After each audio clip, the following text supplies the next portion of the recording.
Je devais avoir 6 ou 7 ans lorsque j'ai appris cette triste nouvelle. C'était lors de la récréation et avec mes camarades de classe à l'époque, on discutait de nos futurs cadeaux de Noël. Et chacun d'entre nous allait être gâté par le Père Noël. Du moins, c'est ce que je pensais. À cette époque, je me posais pas mal de questions quand même sur ce vieux barbu faisant le tour de la Terre en moins d'une seule nuit sur un traîneau avec des rennes volants. Mes camarades de classe se posaient également ce type de questions, tandis que d'autres détenaient la vérité.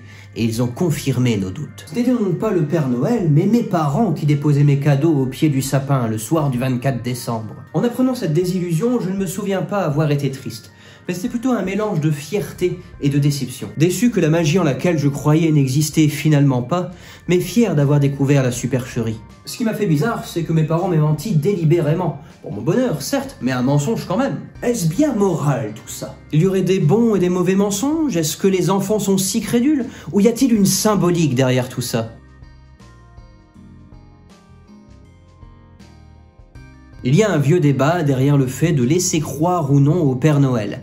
C'est l'idée de savoir s'il vaut mieux une illusion qui berce ou une vérité qui blesse. Dans le cas du Père Noël, on laisse les enfants dans l'illusion, quand bien même toutes les preuves que le Père Noël est une invention sont là. Pour ma part, je me souviens que j'entendais partout que le Père Noël descendait par la cheminée. Or, là où je vivais, il n'y avait pas de cheminée. Du coup, je me suis dit qu'il devait passer par les murs. Ça ne m'a absolument pas dérangé, ça me paraissait logique. Ce qui se passe, c'est que je m'arrangeais pour que l'existence du Père Noël coïncide avec ma vie d'enfant. Non seulement j'y croyais, mais je voulais y croire. À l'inverse, lorsqu'à la même époque, j'étais persuadé que si on creusait un trou et qu'on traversait la Terre, on allait se retrouver en Chine et que les gens marchaient sur la tête, et qu'on m'a dit bah non, ça ne se passe pas comme ça, j'ai acquiescé, je ne croyais plus en ma théorie. Dans le cas du Père Noël, j'étais dans l'illusion, et dans l'autre cas, j'étais dans l'erreur.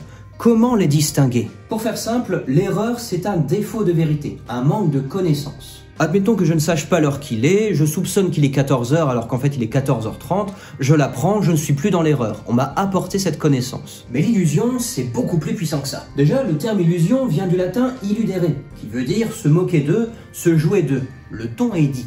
Lors d'une illusion, on prend la réalité pour de la fiction. Prenons le cas de la réfraction, comme c'est ici.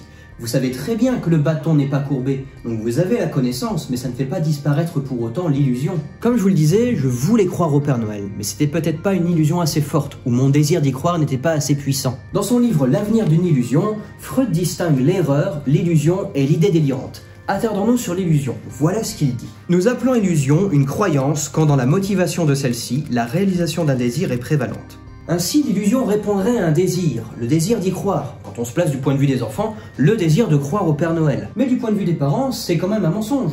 Ils laissent les enfants dans l'erreur, étant donné qu'ils connaissent la vérité. Faut-il alors mentir pour le bien d'autrui?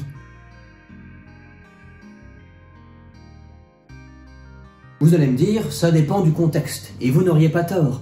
Mais une des superstars de la philosophie occidentale au XVIIIe siècle ne serait pas d'accord avec vous. Ce philosophe vous dirait que le mensonge est mauvais par lui-même, et voici pourquoi. Dans son livre Métaphysique des mœurs, Kant propose la maxime suivante. Agis uniquement d'après la maxime, qui fait que tu peux aussi vouloir que cette maxime devienne une loi universelle. Pour Kant, tout se passe comme si nous aurions en nous une loi morale, une espèce de détecteur qui nous permettrait de savoir quoi faire ou ne pas faire, et ce, de manière universelle. De ce fait, ce qui est moral, c'est ce qui peut être voulu par tous. Or, on se rend bien compte dans le cas du mensonge que si tout le monde se mettait à mentir à tout bout de champ, ce serait le chaos, ça peut pas être universalisable. D'où le fait que le mensonge n'est pas moral en lui-même. Kant aurait dit la vérité, il aurait dit aux enfants, le Père Noël n'existe pas, et peu importe si ça enlève la magie de l'enfance. Mais un autre philosophe décèle un problème dans la maxime kantienne. Imaginez le scénario suivant.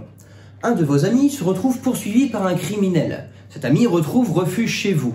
Or, le criminel sonne à votre porte et demande si vous cachez l'ami qu'il désire tuer.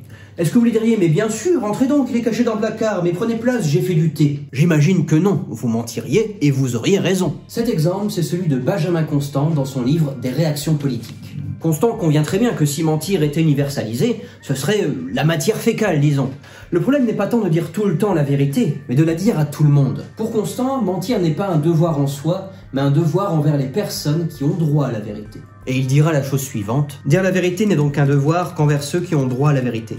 Or, nul homme n'a le droit à la vérité qui nuit à autrui. Ce qui s'opère ici, c'est la distinction entre la morale déontologique de Kant, la morale est fondée sur des devoirs connus hors de toute expérience concrète, et la morale utilitariste ou conséquentialiste de Benjamin Constant. On pense d'abord aux conséquences, et si les conséquences sont bénéfiques, alors l'action est bonne. En ce qui concerne Noël, on peut penser que les enfants ont droit à la vérité, mais ils ont également droit de rêver. Je pense que c'est ce que soutiendrait Constant dans la mesure où ce mensonge apporte plus de bonheur que de malheur, et ne demeure pas immoral en soi. En tout cas, le fait de dire aux enfants que le Père Noël existe ou n'existe pas va dépendre si vous êtes plutôt déontologique ou conséquentialiste. Mais si on s'attarde uniquement sur la découverte de la mythologie autour du Père Noël, est-ce qu'il n'y a pas une symbolique derrière ça ?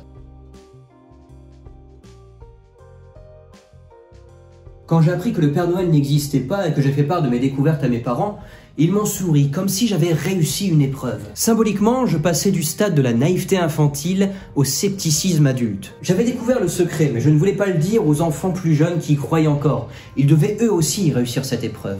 Et inconsciemment, j'étais devenu utilitariste. Mais le plus intriguant, c'est que des enfants soient capables de faire preuve d'esprit critique avec la maturité cognitive à propos d'un vieux monsieur barbu qui vivrait dans des contrées lointaines, qui tiendrait des registres sur les enfants sages et pas sages, qui arriverait à faire le tour de la Terre en moins d'une seule nuit sur un traîneau avec des rennes volants, passant par des cheminées déposant des cadeaux.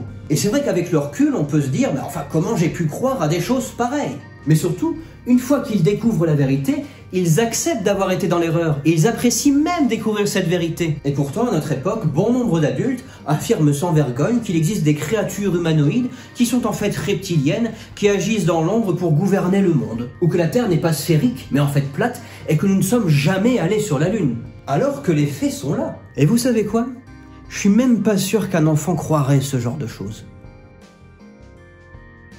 Si vous voulez aller plus loin dans tout ce qui est théorie du complot, j'ai écrit un petit article qui explique les raisons qui pousseraient les gens à croire ou non à ce genre de théorie. Je vous mets le lien dans la description et si vous désirez vous inscrire, c'est complètement gratuit, vous recevrez chaque jeudi un petit article sur un thème particulier, ce qui permettra d'augmenter votre culture générale. C'est important parce que ça permet d'aiguiser notre jugement, voir le monde différemment et même passer des concours. Si vous voulez découvrir mon univers ou mon métier de coach philosophe, comme certains m'appellent, rejoignez-moi directement sur Instagram ou allez sur mon site. En attendant, je vous souhaite de joyeuses fêtes de fin d'année, profitez bien de ces moments et bon futur!